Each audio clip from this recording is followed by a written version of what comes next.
One India, मैं हूं आपके साथ सृष्टि पांडे। शाम के 7 बज चुके हैं, वक्त हो चला है यूपी विशेष बुलेटिन का। और इस वक्त यूपी के 2 जिलों से हादसे की तस्वीरें सामने आई हैं। पहले बात करेंगे मथुरा की, जहां पर नीम गांव गोवर्धन में बड़ा हादसा हुआ है। आपको बता दें, ये दोनों तस्वीरें स्क्रीन पर है। जर्जर बस स्टैंड गिरने से वाहन का इंतजार कर रहे 3 लोग मलबे में दब गए। इस हादसे में एक 65 साल के बुजुर्ग की मौके पर मौत हो गई और 2 अन्य लोग गंभीर रूप से घायल हुए हैं। घायलों को अस्पताल में इलाज के लिए भर्ती किया गया। आपको बता दें, बरसात में पानी भरने और जर्जर बस स्टैंड होने के कारण यह बड़ा हादसा हुआ है। दूसरी तस्वीर फिरोजाबाद से आई है, जहां पर सीवर लाइन में खुदाई करते समय मिट्टी ढहने से मजदूर दब गया। इस हादसे में मजदूर की मौके पर मौत हो गई। आपको बता दें, मौके पर पहुंचे पुलिस ने रेस्क्यू ऑपरेशन चलाकर लगभग 10 फुट गहरे गड्ढे से मजदूर के शव को बाहर निकाला। वहीं इस घटना में मृतक के परिवार में कोहराम का माहौल। जानकारी के मुताबिक थाना दर्शन के सुहागनगर में खुदाई का काम चल रहा है। और ये मथुरा की तस्वीर है जो हम आपको लगातार दिखा रहे हैं। परिजनों का रो रो कर बुरी तरीके से हाल खराब हो चुका है। ये तस्वीर देखिए, जर्जर बस स्टैंड गिरने की वजह से कितना बड़ा हादसा। वाहन का इंतजार कर रहे थे लोग और उसी वक्त ये बस स्टैंड गिरा, जिसकी वजह से 3 लोग इसके मलबे में दब गए। आप सोचिए कि वो खड़े होकर वाहन का इंतजार कर रहे थे। किसी को क्या पता था कि जिस बस स्टैंड के नीचे वो खड़े हैं वो ढह जाएगा और उनकी जान चली जाएगी। तो जाहिर तौर पर घर वालों का रो रो कर बुरी तरीके से हाल है। जो ये भयावह तस्वीरें हम आपको लगातार दिखा रहे हैं, मलबा आप देख सकते हैं। 3 लोग यहाँ पर मौजूद थे जो वाहन का इंतजार कर रहे थे और मौके पर उन्होंने दम तोड़ दिया है, क्योंकि इतना भारी भरकम मलबा उनके सर पर गिरा और वो उसी में दब गए। ये 2 तस्वीरें आपको दोनों हादसों की हम दिखा रहे हैं। मथुरा और फिरोजाबाद की तस्वीर है। दोनों ही जगहों पर परिवार का बुरा हाल है। रो रो कर एक तरफ एक मजदूर की मौत का मामला सामने आ चुका है और दूसरी तरफ जर्जर बस स्टैंड गिरने की वजह से 3 जो लोग थे वाहन का इंतजार कर रहे थे बस स्टैंड के नीचे, यह अनहोनी उनके साथ में घटित हुई है। प्रशासन यहां पर मौजूद है, लेकिन अब सवाल मथुरा में भी ये उठता है कि आखिरकार वो बस स्टैंड कब से जर्जर था? क्या उसकी मरम्मत नहीं कराई गई? क्या इससे पहले भी कोई ऐसी घटना का अंदेशा लोगों को था?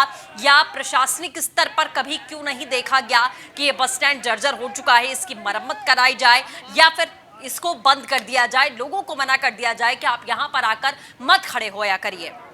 तो जाहिर तौर पर एक तरीके से देखा जाए तो ये बड़े पैमाने की लापरवाही भी है कि प्रशासनिक स्तर पर इस बात पर ख्याल नहीं किया गया। जब कोई बड़ा हादसा इस तरीके का हो जाता है, ऐसे लोगों की जान चली जाती है, उसके बाद में हर तंत्र चारों तरफ से जाग जाता है और कार्रवाई करने का दम भरता है। लेकिन सवाल ये उठता है कि आखिरकार ये नौबत आती क्यों है? बरसात का मौसम है, भारी पैमाने की बारिश हो रही है, उसमें अगर कोई इमारत है, कोई बिल्डिंग है, कोई दीवार है, कोई बस स्टैंड है, कुछ भी है, अगर वो जर्जर हालात में है तो वो खतरे का ही निशान है, क्योंकि बरसात के मौसम में वैसे ही खतरा ज्यादा बढ़ जाता है। ये फिरोजाबाद की तस्वीर हम आपको दिखा रहे हैं। इतनी बुरी तरीके से मजदूर को निकालते हुए ये लोग आपको नजर आ रहे हैं। हादसे में मृतकों के घर वालों में जाहिर तौर पर कोहराम का माहौल होगा। जो तस्वीरें भी हम आपको दिखा रहे हैं, मथुरा की तस्वीर आपने देखी और अब ये फिरोजाबाद का मामला है, जहां सीवर लाइन की खुदाई में मिट्टी ढही, जिसकी वजह से 2 की मौतें हुई हैं दोनों हादसों में और 2 जिलों में ये बड़े हादसे।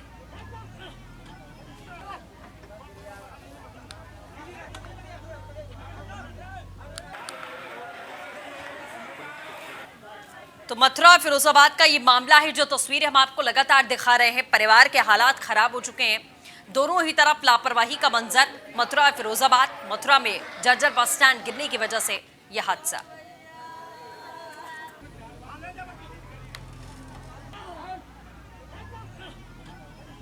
सर्वज्ञ राम मिश्रा हमारे साथ में डीएम मथुरा से जुड़ चुके हैं। सर, जिस तरीके से ये पूरा हादसा हुआ है, जर्जर ये बस स्टैंड गिरा, 3 लोगों की मौत हो गई है, क्या पहले से इसका ख्याल नहीं किया है सर? नहीं, देखिए ऐसा है, मैं आपके संज्ञान में चीज लाना चाहूंगा कि 2007 में इस यात्री सेट का निर्माण तत्कालीन विधायक निधि से हुआ था जी।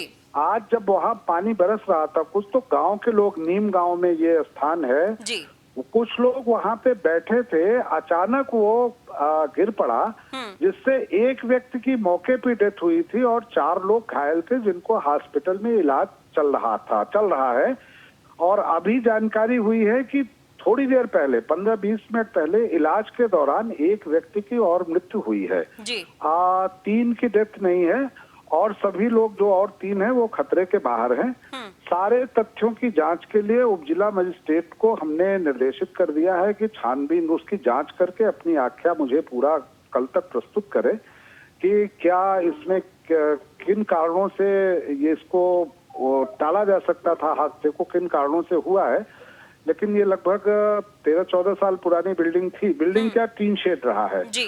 और आपको ये भी बताना चाहूंगा कि माननीय मुख्यमंत्री जी ने सभी मृतकों को, चूंकि वर्षा के कारण वो गिरा हुआ है, तो एक ग्रेसिया का जो मृतक परिवार को आर्थिक अनुदान दिया जाता है 4-4 लाख रुपए, वो भी हम लोग दे रहे हैं और कल हम लोग उनको खातों में हस्तांतरित करा देंगे परिवार के देखिए लोगों को। सर, बिल्कुल देखिए, आप बात की जो कार्रवाई है या फिर जो कंपनसेशन है वो अलग बात है, लेकिन मेरा कंसर्न इस बात को लेकर था कि अगर हमें ये चीजें दिख रही थी कि अगर उस बिल्डिंग की इमारत की या टीन शेड जो भी था वो जर्जर है तो हमने उसे मेंटेन क्यों नहीं किया? मेरी बात सुनिए जी। आप जो कह रही हैं कि दिख रही थी कि बिल्डिंग, आप की बातों को मैं बता रहा हूँ, उसको आप इस वर्जन को समझिए कि वहां पे जब पानी बरस रहा था तो लोग वहां थे। बरसात के कारण कभी कभी बिल्डिंगें गिरती हैं, तो अब गिर गई और बना तो लोगों के 2007 के का है। लोग वहां पे वैसे भी रुकते थे, क्योंकि यात्री शेड था तो रुकते ही थे लोग। तो क्या, क्यों गिरा, कैसे गिरा, ये तो सारे तथ्य आ जाएंगे तो बताएंगे। अब आप जिन प्रश्नों को कर रही हैं कि दिख रहा था, अगर कोई दिखता कि ये गिर ही रहा है तो उसके अंदर क्यों बैठते लोग? सर बात ये नहीं है कि एक एक ईंटें पत्थर वहां से गिरेंगे, आप बातों को समझिए। अगर कहीं से वो दीवार ब्रेक हुई है, अगर कहीं से वो छत ब्रेक हुई है तो वो काम प्रशासन का ही है सर। सुनिए ना, आपसे मैं आर्गुमेंट की बात नहीं कर रहा हूँ। आप भी इन तथ्यों को समझने की कोशिश करिए कि किसी को ये पता नहीं रहता कि ये बिल्डिंग गिर रही है। अगर बिल्डिंग गिर रही है तो कोई उसके नीचे बैठेगा नहीं। ये तो आकस्मिक रूप से घटना घटी, पानी बरस रहा था, बिल्डिंग बैठ गई। बिल्डिंग क्या यात्री शेड है, बिल्डिंग है भी नहीं। तो ये घटना है, दुखद है। हम सभी लोग इस दुख के क्षण में उन परिवारों के साथ है।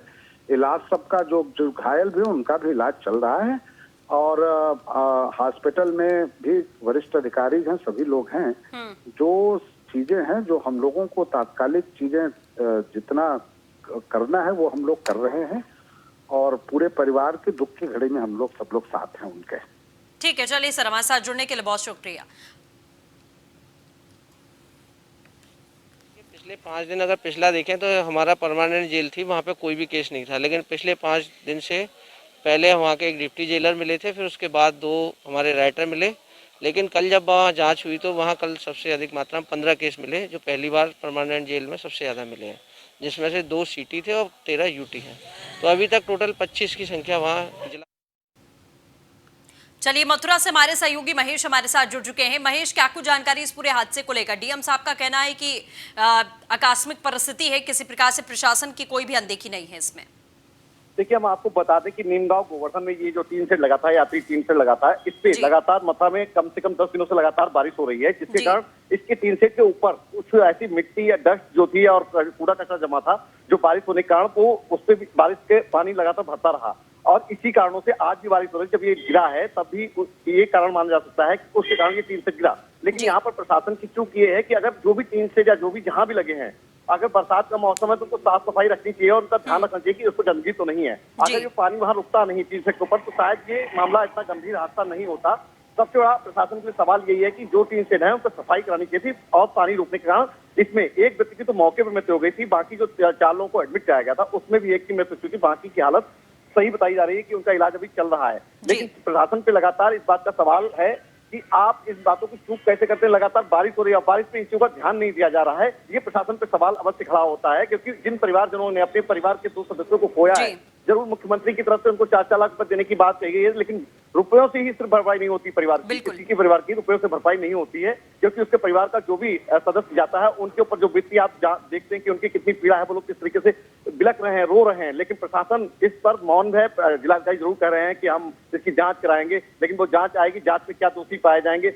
उस समय के विधायक पूरन प्रकाश ने इसको बनाया, 2007 में इसको बनवाया था, तब से उसके बाद अभी तक ये माना जाए कि उसमें जो लोग हैं मौके पे ऑलमोस्ट बात हुई, उनका कहना है कि अभी तक उसकी सफाई नहीं कभी हुई। अगर सफाई होती तो शायद वहाँ पानी नहीं रुकता, पानी नहीं रुकता तो वो गिरता नहीं।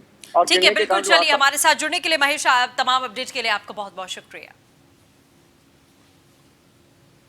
तो ये फिरोजाबाद की तस्वीरें हम आपको अब दिखा रहे हैं, किस तरीके से मजदूर को निकाला गया है। ये मिट्टी ढह गई थी उस समय, यह बड़ा हादसा हुआ। फिरोजाबाद की तस्वीर आपके सामने है। फिरोजाबाद में सीवर लाइन की खुदाई में मिट्टी ढही। मट्टी ऊपर चढ़ रही। कौन सी जगह काम कर रहे थे? ये कर रहे थे नया डाक खाने का स्वाद नगर। का सीवर का काम चल रहा था, नगर निगम का? हाँ जी, नगर निगम का सीवर काम। कितने लोग काम में लगे हुए थे? काम इनकी घर के लगे थे 4-5। सौरभ उपाध्याय सहयोगी हमारे साथ में जुड़ चुके हैं। सौरभ, क्या कुछ जानकारी इस हादसे को लेकर? बिल्कुल सृष्टि, देखिए सीवर लाइन का कार्य चल रहा था स्वादनगर क्षेत्र में और उसकी खुदाई का कार्य किया जा रहा था। लगभग 15 फुट इस गड्ढे को खोदा गया और ढहे दबने से जो है इस दर्दनाक मौत हुई है एक मजदूर की। और नगर निगम का इसमें अपना कहना यह है, कई घंटों तक हालांकि आलाधिकारी नगर निगम के नहीं मौके पर पहुंचे हैं और उसके बाद जो मौके पर पहुंची पुलिस ने रेस्क्यू ऑपरेशन के तहत इसको फिर गड्ढे से शव को निकाला है और जो है ट्रामा सेंटर भेजा गया है। लेकिन नगर आयुक्त का अपना नगर निगम का कहना यह है कि ये ठेकेदार के अधीनस्थ कार्य करते थे, सीधे तौर पे नगर निगम के कर्मचारी नहीं है। ठेकेदार के खिलाफ इसमें कार्रवाई की जाएगी। सृष्टि, चलिए, अपडेट के लिए शुक्रिया। खबर जौनपुर से है, जहां जमीनी विवाद में घायल 3 लोगों की मौत। मारपीट के बाद में इलाज के दौरान 3 लोगों ने दम तोड़ा। एक पक्ष में 2 सगे भाइयों और दूसरे पक्ष में एक शख्स की मौत हुई है। मारपीट में गंभीर रूप से जख्मी एक शख्स को बनारस इलाज के लिए रेफर कर दिया गया है। खोटान थाना इलाके के फिरोजपुर गांव में 2 पक्षों में जमकर मारपीट हुई थी।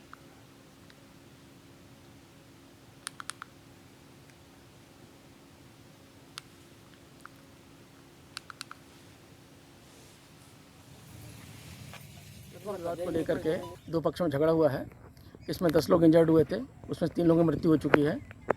जो मरने वाले हैं उनमें से एक की उम्र 65 साल है और 2 की उम्र 62 साल है। ये दोनों पट्टीदार हैं। इनमें जो ज़मीन का विवाद है उसे लेकर के माननीय उच्च न्यायालय के एक आदेश हुआ था इनको पोजीशन दिलवाने के लिए। उस क्रम में रेवेन्यू की टीम द्वारा, पुलिस की टीम द्वारा 17 तारीख को इनको पोजीशन दिलवाया गया था यहाँ पर। आज इन्होंने उसमें कुछ अपना नींव लगाने के लिए कार्य शुरू किया था, जिसे लेकर दूसरे पक्ष ने आज इनको झगड़ा हुआ और इसमें मारपीट हुई है। इसमें 6 लोग हिरासत में ले लिए गए हैं। मौके पर शांति है। तो मारपीट में गंभीर रूप से घायल एक शख्स को बनारस इलाज के लिए रेफर कर दिया गया है। खुटहन थाना इलाके के फिरोजपुर गांव में 2 पक्षों में मारपीट हुई थी। सुशील तिवारी अपडेट के साथ जुड़ चुके हैं। सुशील, क्या कुछ जानकारी इस मामले को लेकर? जी बिल्कुल, आपको बता दें कि खुटन थाना क्षेत्र के फिरोजपुर गांव का पूरा मामला है, जहां 2 पक्षों में जमीनी विवाद था जो काफी अरसे से चला आ रहा था। और इसमें जो है हाई कोर्ट ने आदेश भी किया था कि एक पक्ष को जो उसका कब्जा दिलाया जाए, जिसके बाद राजस्व की टीम और पुलिस की टीम जो है मौके पे गई थी, उसको कब्जा दिलाई थी। आज जब वो पक्ष अपने जमीन पे जो निर्माण करने जा रहा था, उसी समय दूसरा पक्ष पहुंचा, उसने विरोध दर्ज किया। इसके बाद दोनों पक्षों में पहले कहा सुनी हुई, उसके बाद लाठी डंडे चलने लगे और विवाद इतना तगड़ा हुआ, मारपीट इतनी गंभीर हुई कि जिसमें तकरीबन 10 लोग घायल हुए, जिसमें 4 की हालत गंभीर थी। सबको जिला अस्पताल एडमिट कराया गया, जहां 3 लोगों की मौत हो गई है, जिसमें 2 सगे भाई हैं जो एक पक्ष से हैं और एक दूसरे पक्ष का व्यक्ति है, जबकि एक की हालत गंभीर बनी हुई है, उसे वाराणसी रेफर किया गया है। पूरे मामले की जानकारी होते ही एसपी अशोक कुमार भी मौके पर पहुंचे और उन्होंने गंभीरता से लेते हुए 6 लोगों को हिरासत में ले लिया और मामले की जांच में जुटे हुए। जी चलिए, अपडेट के लिए शुक्रिया।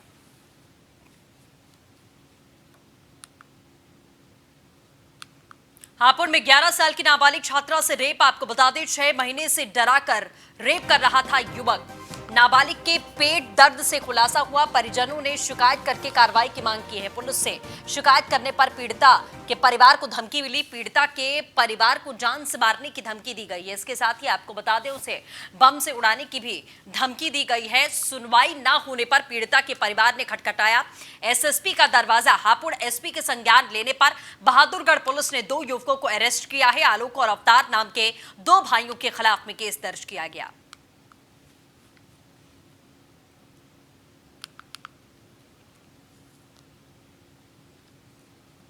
तो नाबालिग के पेट में दर्द होने से बड़ा खुलासा हुआ। आलोक और अवतार नाम के 2 भाइयों के खिलाफ में केस दर्ज किया गया है। हापुड़ में 11 साल की नाबालिग छात्रा से रेप का मामला। बागपत में बच्चों के विवाद में भिड़े महिला और पुरुषों के बीच में जमकर लात घूंसे चले। आपको बता दें, महिलाओं के बीच मारपीट का वीडियो वायरल हुआ है। बड़ौद कोतवाली के ढिकाना गांव का ये पूरा वीडियो बताया जा रहा है।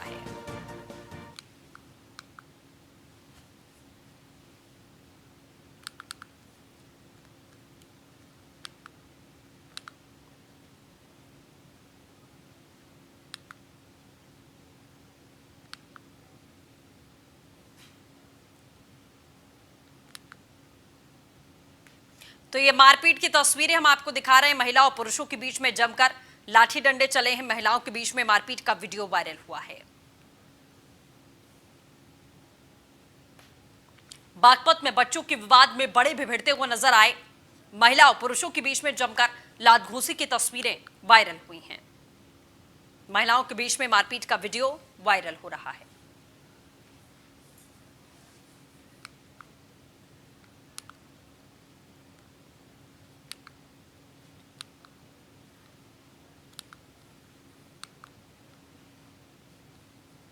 खबर आगरा से, जहां कांग्रेस जिला अध्यक्ष ने बढ़ाई पार्टी की मुश्किलात। कांग्रेस जिला अध्यक्ष मनोज दीक्षित का वीडियो वायरल हुआ है। वीडियो में टॉरेंट से पैसों की डील करते हुए मनोज दीक्षित दिखाई दिए हैं। वीडियो सोशल मीडिया पर वायरल हुआ है। वीडियो में टॉरेंट से 5 लाख अभी और 3 लाख हर महीने की मांग। वीडियो में जनता को दिखावा और प्रदेश आला कमान तक संभालने की बात कही गई है। प्राइवेट कंपनी से सौदा होने पर पहले ही वीडियो वायरल हुआ।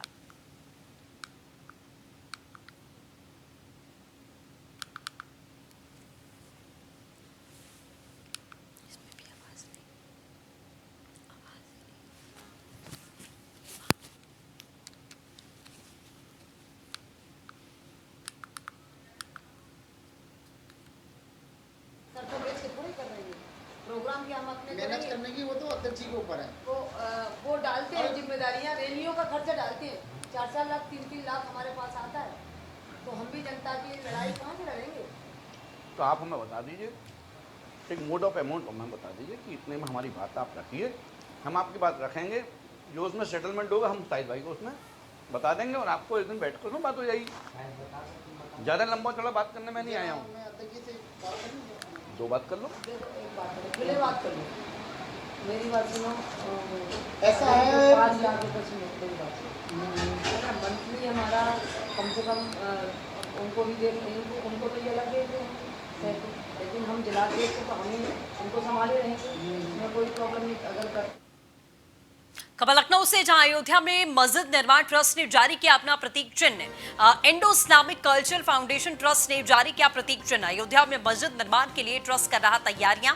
आपको बता दें 5 एकड़ जमीन पर मस्जिद के साथ में अस्पताल का भी निर्माण होना है।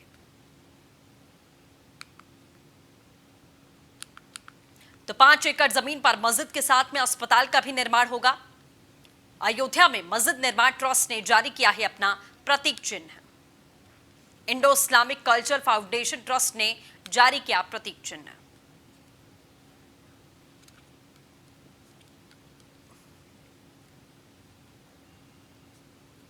तो 5 एकड़ जमीन पर मस्जिद के साथ में भी अस्पताल का निर्माण होगा। अयोध्या में मस्जिद निर्माण ट्रस्ट ने जारी किया अपना प्रतीक चिन्ह। इसके हमारे साथ जुड़ चुके हैं। इसके क्या कुछ जानकारी? बिल्कुल, इस्लामिक ट्रस्ट के पास क्या है, जिसमें सुप्रीम कोर्ट के निर्देश पर संस्था उसके आवाज और नेत्र दी गई है, उसको लेकर वहाँ पर मस्जिद का निर्माण होना है, साथ ही साथ मंदिर का भी निर्माण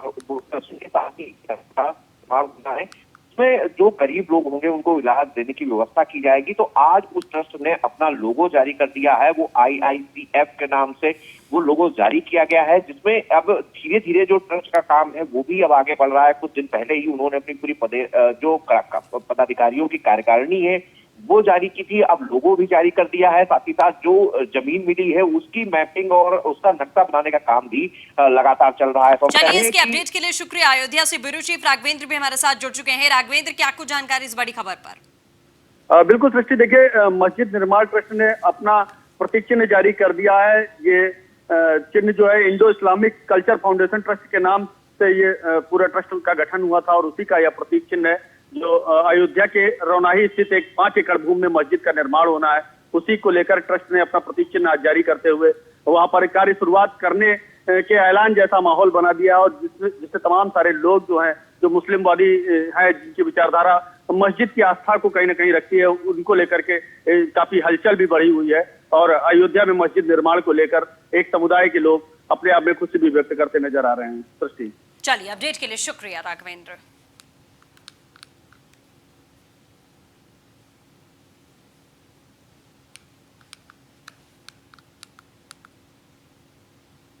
खबर कानपुर से है, जहां ट्रेनी मालिकों की दिखी एक बार फिर से लापरवाही। जहरीली गैस की चपेट में आने से 2 मजदूरों की मौत हुई है। विवादित टेंडरी इससे पहले भी मजदूरों की जान ले चुकी है। कोरोना काल में आदेशों की खुलेआम यहां धज्जियां उड़ाई गई। टेंडरी प्रबंधन ने बिना सेफ्टी किट के ही उतार दिया मजदूरों को। संजय नगर में स्थित सुप्रीम टेंडरी का ये पूरा मामला है।